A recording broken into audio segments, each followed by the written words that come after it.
Welcome to What's Your Signal, the podcast exploring enterprise networking trends and the secure connectivity that underlies it all. You're joined by me, Taylor Walker, and my co-host, Mauricio Stefan. How's it going, Mauricio? Good. How's it hanging, Taylor? It is doing that. Mauricio, obviously retail has changed a lot since we were kids, especially since you were a kid. I mean, let's be honest, there's a pretty big age gap here.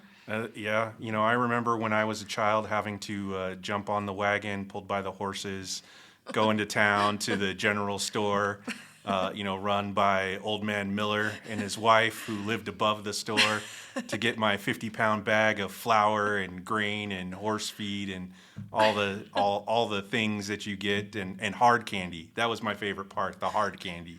Like it was yesterday. Just like it was yesterday.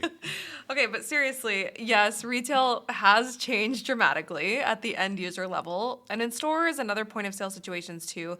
But technology and really connectivity underneath it all is also shaping how retailers run their businesses. And today, we're really lucky to have some diverse retail technology perspectives on the podcast. Our Ericsson colleague, Gerry Grealish, is here to provide insights about trends we're seeing, not just in stores, but also in retail operations, the supply chain, and other aspects of the industry. And then we're also delighted to welcome Gabe Goldman. He's a brand marketing and creative consultant, and he's seen retail tech's impact firsthand during years working for businesses like Mod Pizza and Amazon. So let's get started. All right, so welcome everyone. We've been looking forward to this. Gabe, can you start us off with just like a quick overview of your experience in retail and a little bit about your background? Yeah, so for about the last 15 years, I've worked pretty extensively with enterprise level CPG brands through my own agency. And then I transitioned about 6 years ago into corporate roles, and most of the roles the brands that I've worked on have been what you would consider like customer obsessed, brands. And my focus has always been on understanding the role of branding and how it drives, sales and how to make more creative and meaningful customer experiences through creative. What I always say is that I'm a brand creative who thinks like a strategist. So bridging those two critical worlds. And my career has just kind of brought me, like I said, in and out of agencies. The agents, some of which I've owned, some of which I've worked for, and then into corporate. Awesome. So you've got this kind of background, and I'm sure you have experienced this firsthand, that retail has really changed over and over and over again during your career in a lot of different ways. Regarding retail technology specifically, like what are some of the most important changes that have stood out to you, like throughout your career? So I think that there was this pretty ridiculous desert of technology in retail from the consumer perspective for a long period of time. And I think the unexpected introduction of COVID to the world really forced people to start thinking about how they can attract customers and improve their customer experience through a digital lens. But what that did is that opened up so many new doors for how you could deliver a brand to people. So with that happening, I think, we're all forced to pivot, and it opened up so many new channels and innovative ways for brands to connect. And in the wake of that, rapid evolution, we're now witnessing the rise of AI and all of that. So I think as customers gravitate back to in-store experiences and interactions, we're likely to see like these experiences evolve to mirror in real time the personalized and dynamic ways that brands engage with us online. So just thinking about like our digital experience is usually very different from our retail experience, but now that like these worlds are merging back together, like we're probably going to see a more seamless experience. Yeah.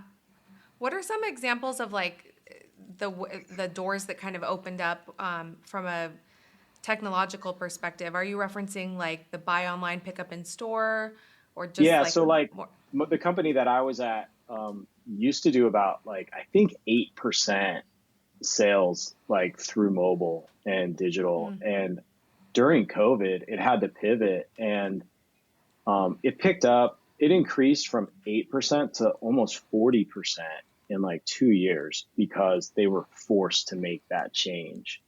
I think that was a huge pivot point for a lot of people. And I think it forced people to think differently. And what it did is it started opening up the way that it started introducing new ways for consumers to engage with brands. And I think you're seeing that now where mobile pickup and delivery is so prevalent today that it, like I said, if it's comprising of 40% of, certain restaurants or certain environments, retail sales, that's almost half of their sales are happening not in store. I think I'm contributing to half of those sales for a certain big box store. I like never go in the store anymore. I literally I order it through the app. I pick it through the app. Now they have like returns through the app. I just never get out of my car. I Even think my it's son interesting. knows. He's just like, I think it's interesting you say that because I love going in the store because consumerism is part of what I do. So I love that experience and I like trying to figure out how the brand experience is meeting my expectation as a consumer. Because it gives me better insights into providing guidance and advice to companies when I do work with them. yeah. Yeah, it's maybe just a little curiosity question, Gabe. How much do you think that mobile or hybrid digital in-person experience kind of takes away from? You mentioned you like going into the stores, right? One of the things that I think I've lost because I'm like Taylor, I order online, pick up, avoid the store. But one of the things I just went to lunch with my daughter, and afterwards we went to a record store across the street. And just browsed for a little bit. And it's one of the things that I've noticed, like kind of in this new world that seems to get kind of lost in there, especially those of us that tend to do the mobile pickup online thing. So is some of this kind of evolution kind of enabling, digital experiences to encourage people to stay more in the store in order to deliver that brand, do you think? I think if I'm looking at the next 5 years, that's probably what we're going to see from a brand perspective. We're going to see companies understand that their digital experience and the way that they sell to customers through digital is so drastically different than the in-store experience. So I'll give you a great example. Like we go to Target quite a bit at my family. And when I go into Target stores, now I walk in and I want to buy Tide Pods, but they're locked up, right? So the Tide Pods aren't locked up online, right? You because can click they're them delicious.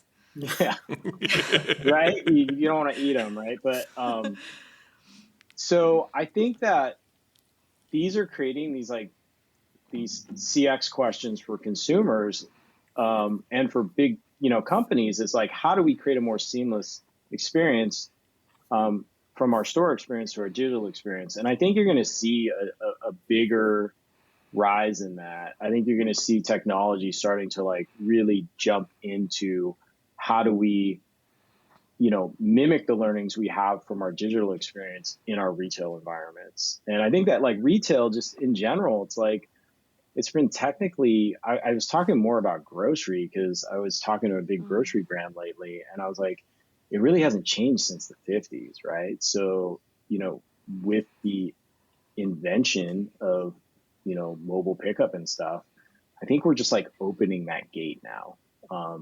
I talked about this article I had read about 7-Eleven, which was fascinating to me, that they have this new technology in Japan. I didn't know this, but 7-Eleven has over 20,000 stores in Japan alone. So that'd be 20,000 stores in the state of California. And they have this new technology that they're working with Sony on that allows them to run ads through these screens that are capturing video of the customers responding to the ads. So it better enables them to track and determine which ads are performing better than others. And it actually allows them to think locally about how they're stocking those stores. So if certain products are selling more, or the ads for those products are performing better, then they actually will look at their inventory against that. That's what I understand, but it seems like the next logical step. I just went to Japan this summer, and I think that if I was in a store that had that available, it would just be videos of me looking at like the egg salad sandwiches that are famous, like the The Japanese 7-Eleven egg salad cr- sandwiches. I think about them every day. they're I like can't stop. they're like crustless egg salad It's like sandwich or that whatever. perfect, yeah, like that milk bread. Yeah, Oh my God, don't even get me started. yeah. Jerry, Jerry, you do a lot of research into how retailers are like deploying cellular connectivity to connect things, like what Gabe was just talking about. What are some of the trends that you've been seeing at the store or the consumer experience level? Yeah, so my team, we do take a look at sort of each of a handful of key verticals and really get a sense of how the technology is being deployed. And in retail in particular, it's been pretty fascinating over the last couple of years. And some of it spurred on by COVID, as Gabe mentioned, has really had people deploying it in some new ways. There's a survey from Chain Store Age and IHL just about 12, 14 months ago, and they asked folks about, what are your plans with cellular deployment through 2026? And according to the survey, about 60% of retailers will have cellular deployed in their store footprint in some way, shape, or form by 2026. So, what are those sort of use cases? So, there's the traditional resiliency. I need to have my network up and running if my wired connection gets cut, construction down the street, et cetera. So that failover scenario, of course, is an important one. So people can keep their stores up and running, keep the point of sale running, et cetera. So that's always been there. That'll continue to be. But Gabe mentioned with COVID, pop-up stores, et cetera. Retailers saw the power of being able to move to new locations, be where customers are where shoppers are outside of their traditional retail footprint. So we see a lot of activity on these mobile or pop-up locations where people need a network connection. And of course, cellular, it could be a real powerful, resilient, simple way to get that connectivity in place. Um, for many retailers that are expanding and the economy's doing well, there's lots of store openings happening. This day one grand opening experience where they're bringing new stores online, but they hear from their telco or their provider that, hey, it's going to be another 3 to 6 months beyond your day one grand opening date for when that wired connection is going to be available.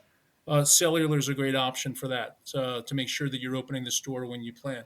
And interestingly enough, one large convenience store that I've worked with, they actually, it's not about whether the wire's available or not. Even when the wire's not available, they open up on a cellular package for the network because there's a lot of kind of risks going on a store opening. So one way to de-risk it is to know that you're going to have the same sort of stable kit network available to you every time you're opening a store.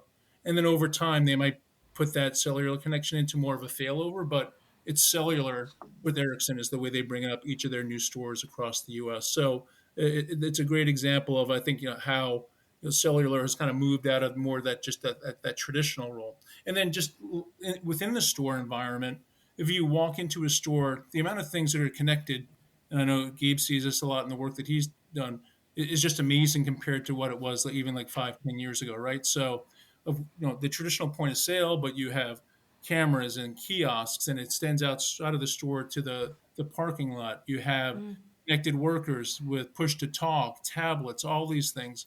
So often what we're seeing cellular being used for is an adjunct to a core network where you need to bring in additional bandwidth, or you want to put, let's say, your digital signage or cameras on a separate network because you need to provide simple access to maybe a third party, and you want, from a security perspective, that to be on a separate network compared to, let's say, your payments. So that's an example there of what I call a parallel network. The last example that I would share, we often see this as shoppers. You go into like a Kohl's and you'll see a Sephora in there, or you'll see like a Toys R Us or a Babies R Us in a location. This store within a store concept. Cellular is a great technology to use in those situations. Simple to stand up. You can get a store within a store partner set up in your retail footprint quite easily, and you don't have to mess with your existing network inside the store, but you can provide that partner what they need. Yeah, I think those, like you mentioned, Jerry, the parallel networks definitely make inviting those other kind of adjacent retailers, right, store within a store, into the network so much easier, right? Because in the old days when cellular wasn't as ubiquitous or have enough throughput, right, they would have to create a virtual segmentation of the network to, try and create that kind of separation between, the kiosk or, like the fish and game license terminal or the Sephora Right. or the Toys R Us. And that created security issues for not just the hosting location, but also those stores within a store. So, having that easy connectivity to just pop up allows, them to invite, not necessarily competition, but adjacent things, right? Like you see today, like get your taxes done while you shop, or, in that location where you're buying camping or fishing or hunting supplies, you can get your license from the licensing agency right there. Same thing with other sales, or you mentioned, if they have like a giant, there's a giant retailer that has oil changes and tires available there that can be installed and done, where they come out to the parking lot and they need that connectivity because the Wi-Fi doesn't extend out there. So I think that does enable a lot more, like you mentioned, right? Coming to where the customers are. Well, if there's an anchor tenant like those large retailers typically are, it tends to be able to attract more density into that location to create that better customer experience where they're able to get more done in a single trip. And we hear that sort of idea, the flexibility, the simplicity, the fact that now I could get these benefits, but without attaching them to my network, which is my lifeblood, which is a lot of compliance related issues with credit card information, et cetera, on that network. So you want to make sure that you're trying to keep that as sort of cordoned off, streamlined, well documented as possible.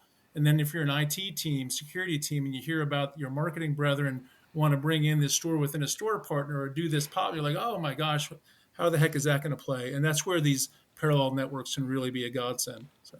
Yeah, just one more thing on that. The last thing is right is like we hear so many stories in the news on the security threats and those the places that do get hacked.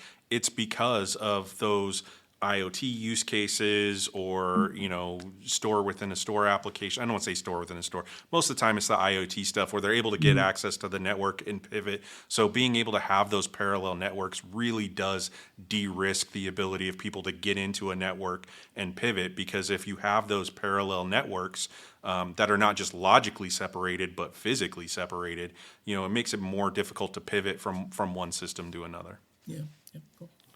I'm curious if you guys think that, and Gabe, maybe this is a question for you, but if you think that these tech advancements have changed customer and employee expectations at all. Yeah, I think I think that this is, again, like we're venturing into that territory that we're kind of wading into earlier in the conversation about, where do we see technology, advancements, complementing or actually creating a better customer experience. I'm a brand guy, so I approach things from a brand, and I think of like brands as the sum of a bunch of different parts.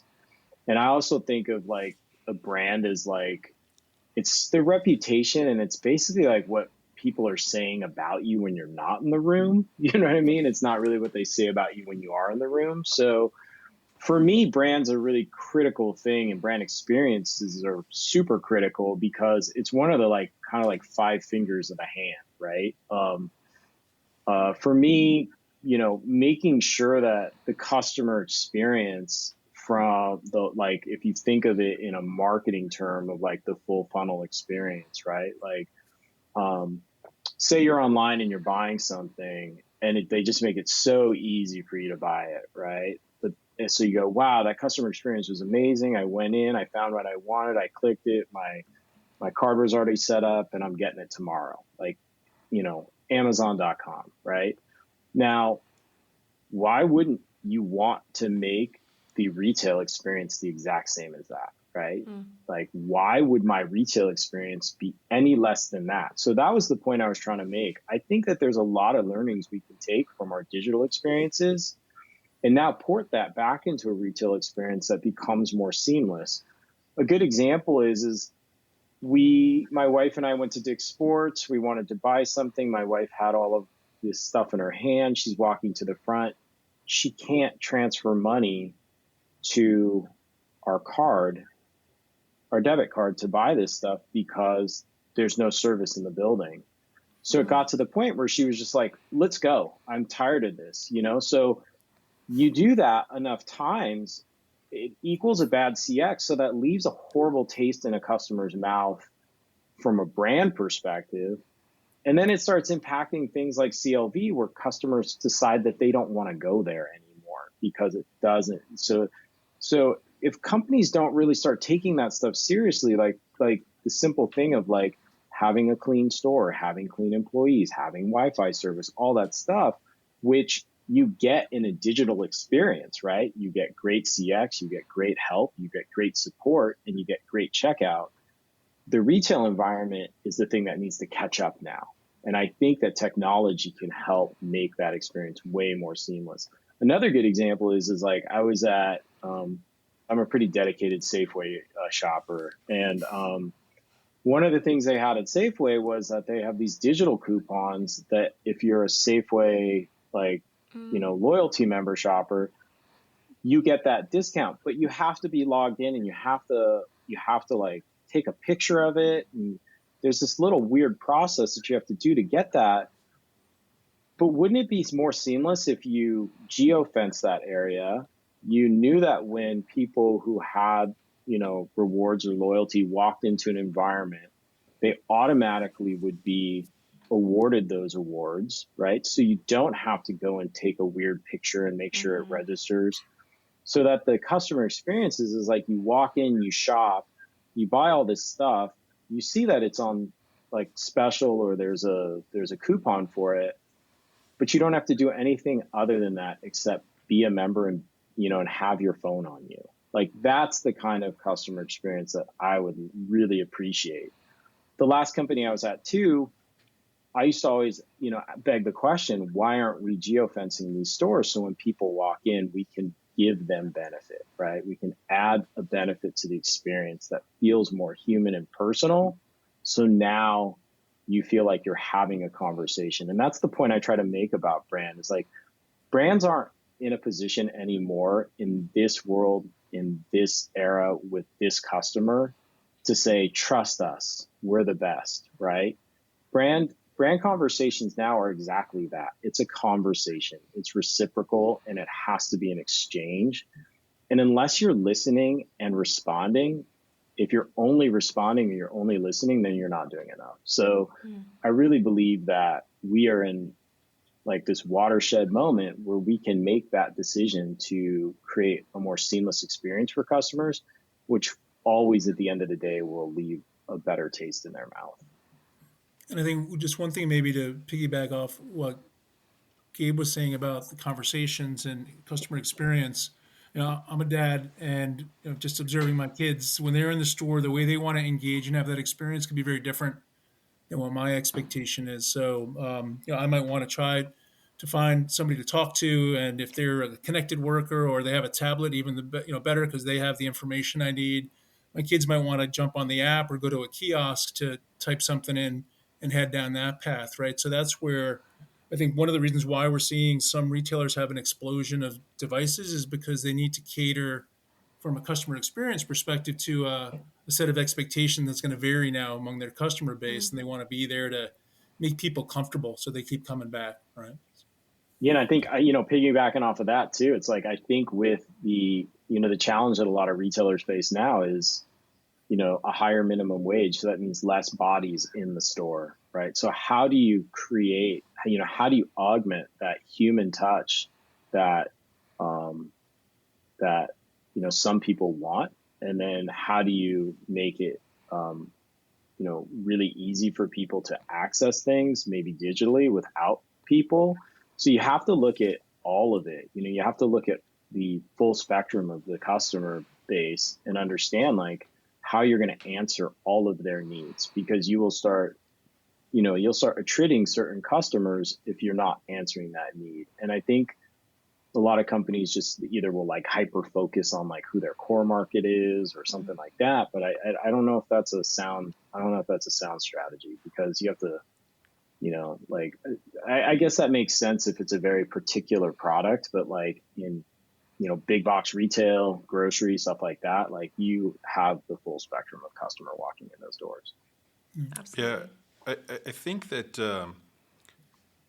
I also think that they don't take the digital experience inside the store seriously enough, right? An example of that, right, is like you check out the app for a retailer, typically a big box retailer, to see maybe you do want to go in the store to get this thing. You don't want to buy it online, and you go to see if they have it in stock at your local store. And the app might say that they have it in store, but then you go to the store and find out that it's not actually in stock. And so it's also those kind of things that I think that they don't necessarily focus enough on making sure that those things are accurate and it's a good experience when transitioning from digital to the physical, because those kind of things can erode the brand as well when you use the technology that the brand is giving you, but it's not accurate. And so that tends to make you question whether, if they don't care about that, what are the other things that they don't necessarily care about as far as your experience goes? Yeah. We've talked a lot about how connectivity and technology are shaping the customer experience for better or worse. But what about behind the scenes? Gerry, like, what kind of changes are you noticing on the operations side of things? Yeah, it's interesting. I mentioned that survey before from IHL, and obviously a lot of focus on improved customer experience with technology investments. But the other piece, whether it be a cellular investment or something else, it ties back to either improving customer experience or making my operations more efficient. So obviously within a store front, there's ways to do that with connected workers, et cetera. But in the warehouse environment, we went through before that list of everything in a retail store that is connected. Well, now warehouses and retail, similar sort of dynamics been played out. So you have these connected workers with push-to-talk comms, and they could be kitted up with scanners and connected tools, et cetera. In a warehouse environment, you have vehicles running around that are automated and guided by some sort of a connection. You'll have forklifts that are again connected. Could be a human operator, but there's something tracking them, right, for safety purposes. Cameras, that same sort of environment in terms of connectedness is happening in the warehouse. And there, it's all about operational efficiency, and of course, they want their employees to be protected and secure as well. But in those big environments, there's some unique challenges. Just like a big box store, these warehouses, 100,000 or 100,000 square foot or more locations, and in situations like that, there's challenges with wires, right? So we are seeing quite a bit of cellular pickup in these warehouse environments, but in that situation, when you got these really big locations, it may not be a public cellular solution, but more of a what we call a private cellular network solution, where Ericsson, as an example, can work with in these big spaces to make sure that there's full private spectrum coverage, a full area network available for all these connected vehicles that are pricey pieces of equipment.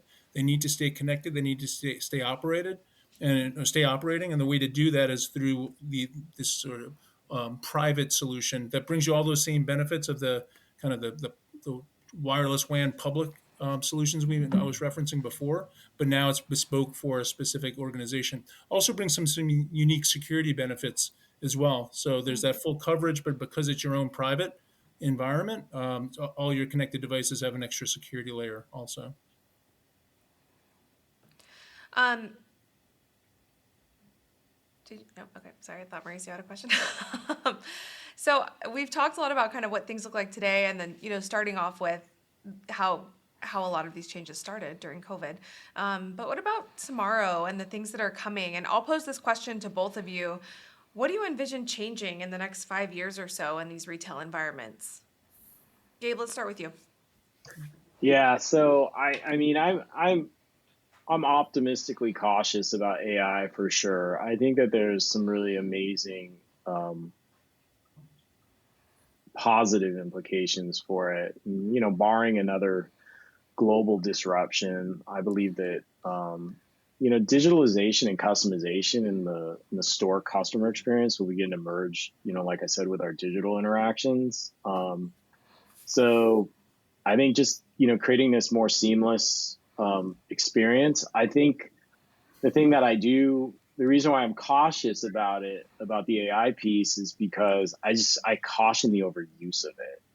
It could probably get, I'm already starting to see that happen. I'm already like going on LinkedIn and seeing articles that people are writing that I can tell are ChatGPT articles, you know what I mean? Yeah. And they're cranking through stuff. So I want to make sure that we don't detach so far from the customer experience with humans. I think that like the more that we start dehumanizing our relationships with each other, and the more that we start mechanizing our interactions, the more human, the more we start maybe like desensitizing ourselves to people, which is a weird thing to say, but I think that the shift from, I always worry that we're going to make the same mistakes we made with like Web 1.0, but that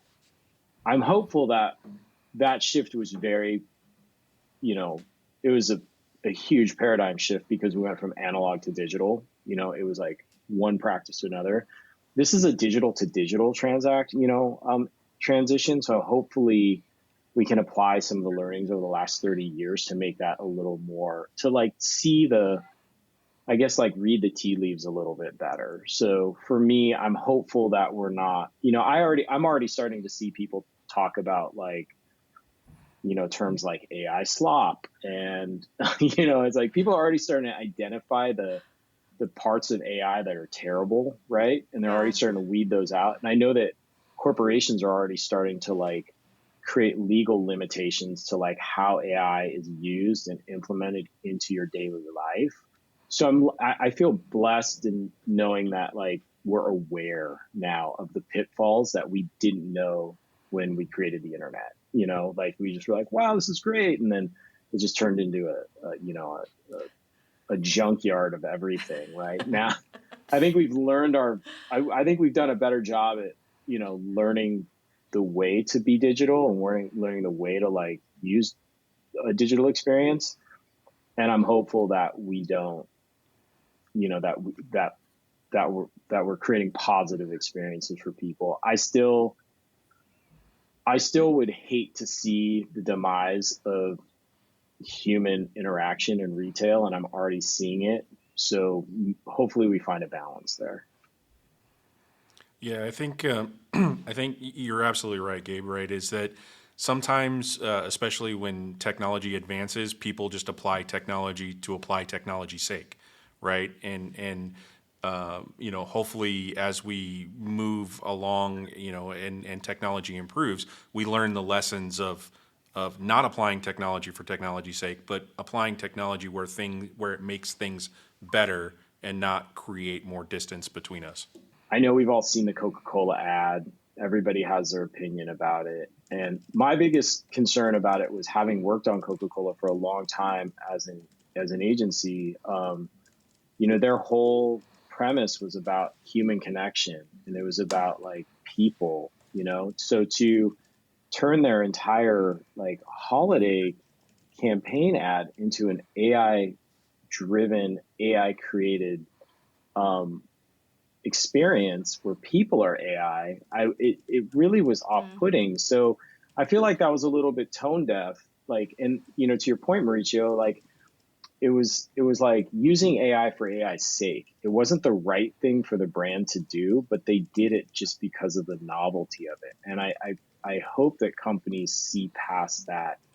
And you would hope that a company of that scale would not go there, So I just hope that people are addressing like, and I think it's important too to think every company is going to have to assess how AI is used in their company and if it fits and how it fits.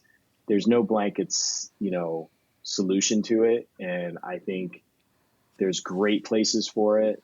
And I think there's places where we should actually be super scared if it goes there. I think when I think about like super scary AI generated things, all I can picture, even though I know this wasn't AI, but all I can picture is like the people on the Polar Express movie. Do you guys know what I'm talking about? Yeah, Well, I mean, sure. They I have that's kind was of like like how, lifeless eyes. So that's kind creepy. of how this like Coca-Cola ad came across. Like it was like the people were like the part that you could tell. Like the rest of it was Just magical and dead. dreamlike. The people were weird, and it's just like it just was really strange. So I hope I hope again, like I said, I may be being redundant here, but I hope we're conscious enough to know how and how to use it.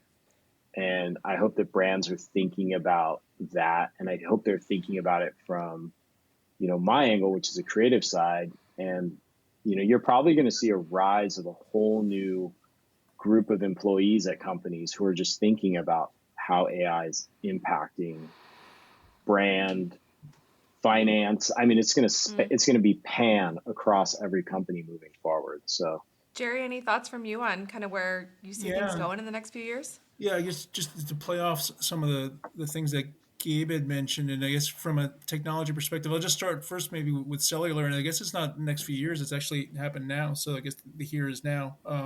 It's just going to continue to adapt and progress to fill critical spaces in retailers' networks and their experience. So, an example, I think we've all been in big box stores like do it yourself, and you pull up your phone and you got one bar, not even a bar, right? So, Gabe talked about trying to transfer money in his shopping experience at Dick's. Ericsson has a solution called Ericsson Enterprise 5G coverage, where in essence, this is my layman's description. You can bring that cell tower in a small footprint into the store. So now your customers have 4 bars, right? So they not only from a customer experience perspective, but think about keeping your customers safe. They need to call in an emergency situation, 911, et cetera, right? So those sort of use cases, there's ways for us to adapt and progress the technology to fit those cases. And that's just an example that exists now. But I think there'll be more and more of that happening as we go 5G, 6G, and beyond. And I think playing off that idea of how far do retailers want to go, you can have a world here where the ability to do hyper scale, hyper individualized engagements with your customers is going to be possible. And with the right permissions, that's going to, from your customers, that's going to basically really strain, I think, people's existing views of what the network was that's in place was can really do, and it has to be redesigned and rethought of what needs to happen at the edge, what compute power needs to be available in the cloud, and the pipes that are going to connect that. So I think that the network infrastructure to make all of these things that are the possibility to make them become real is just going to be a fundamentally different approach than what we have in place today. So I think it's watch the space. We'll see how it goes. Ericsson will play a part of it, and a lot of our partners I think will be along for the ride. So Absolutely. Well, we're pretty much out of time. It's been awesome to get like these two different perspectives on the impact of technology and retail. So thanks so much for your time today, Gabe and Gerry. We appreciate you. yeah, sure. Thank you. I loved this conversation with Gabe and Gerry. It was like a little bit different from the other retail conversation that we had. And I think the perspectives like jived pretty well. One thing that I appreciated about having Gabe's like brand brain in on this one is making the connection between technology and reputation, and how when people think of a brand, they often say reputation, but you don't hear them talking as much about how technology impacts that reputation, and it has a huge impact. Yeah, 100%. And the thing that Gabe talked about that I think is really germane, right? Is like how the retail experience has changed but hasn't changed, right? Because, we talked about it, right? You can go online and you can buy anything these days, right? From anything from your groceries to a car if you wanted to. And so, I think that makes the physical location really have to adapt from being a place where you just go up and down the aisles and fill your cart to being an actual experience. Now, I know I made fun at the opening about getting on the covered wagon and going to the mercantile, but I remember in the days when I was a kid, you would go to a big box store or just the mall, and there would be things that you can interact with, right? I remember testing video games at a big box store, right? You get the whole neck cring thing while you're playing a video game, but that's gone. All that stuff's gone like the way of the dodo. And so since the pandemic, though, and online shopping became more of the way that people just shop for their essentials, I think the retail space is going to have to transform back into more of an experience. Because if I just need to buy something, well, I can go online and do that. I don't necessarily need to go to a physical location to do that. But if I'm going to take the time to go to a physical location, I expect a little bit of an experience that I can't get online. And then also, if I have your app and I go to your store, I do kind of expect that personalization like Gabe and Gerry were talking about, where I shouldn't necessarily have to do anything to be able to take advantage of that experience other than just opening the app and being physically present in the store. I think those of us that grew up watching Big have high expectations about our experiences in retail. Well, thank you all so much for listening. If you enjoyed this conversation about technology and retail, please share it with a friend, then rate and subscribe to What's Your Signal wherever you listen to podcasts.